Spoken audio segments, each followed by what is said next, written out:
involved in the disappearance of Molly Bish, who vanished from Massachusetts 8 years ago. Authorities are now interviewing a 60-year-old man who's in a Florida prison. 16-year-old Molly Bish disappeared while at her lifeguarding job at a pond in Warren back in June of 2000. The possible suspect, Rodney Stanger, seen here. Well, no, this is not Rodney Stanger, obviously. Well, takes a tough man to make a tender forecast, Nick. I guess that's me. Keep fucking that chicken. Okay, I'll do All that. right. If you want to log on to myfoxny.com, click the Seen on TV tab for the link to the auction site. Johan is one plucky little boy. That was David Stevenson reporting. Northwest began serving peanuts this month as its merger partner, Atlanta-based Delta Airlines. Bueno, en cuanto a las demandas y a la demanda. Acabamos de tener un problema en vivo. Nuestra entrevistada tuvo un problema claramente de salud.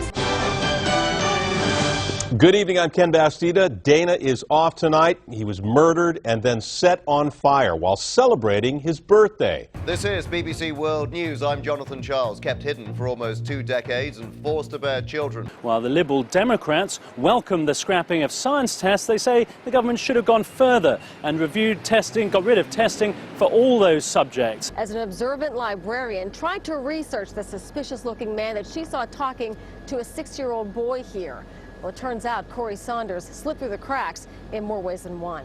What are the stats? Well, Nancy, the stats are hard to know right now because Duke no longer in the league. Hofstra, number 2 ranked Hofstra, surging ahead of Sacred Heart last night, 19-10. Clark, I don't mean the athletic stats.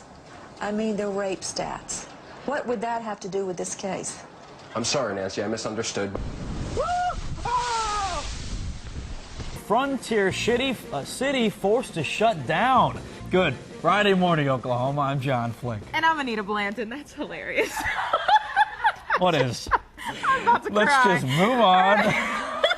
5 a.m., 65 degrees outside. Folks, it feels great out there.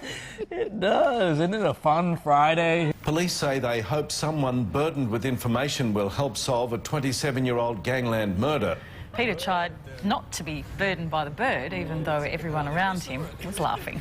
Headlines around America this morning. In Michigan, police have arrested a man who's suspected of chopping up his wife. Michigan police say suspect Stephen Grant was captured in Michigan's Wilderness State Park and airlifted to a hospital. The area is more than 400 miles from Grant's suburban Detroit home. The 37-year-old man is accused in the death of his wife, Tara Lynn Grant.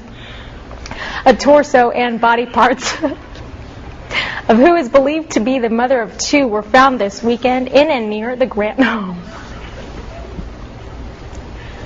Stephen Grant, and he was brought here to Northern Michigan Hospital where he is being treated for hypothermia and possible frostbite to his feet. He is, of course, under continuous police supervision. Grant went missing hours before police found the torso in the garage of his home. Define that, please. Me? Okay, thank you very much, Nicole Pedalides. We've got some breaking news. The Supreme Court has issued a stay for Chrysler. Let's go to Tracy Burns. She's got all the news. Tracy. Actually, Liz, I think you want to jump up to Robert for this, because I got your 7 lates. Robert Gray, go ahead. You know, Liz, I'm trying to get a hold of this myself. Just jumping on this. Some breaking news, guys.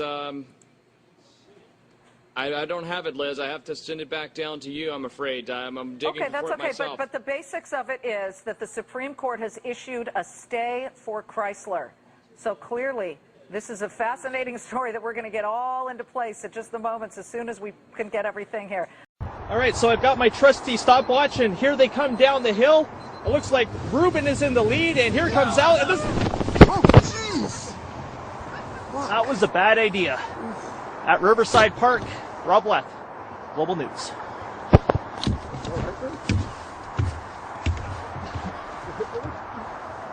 You okay?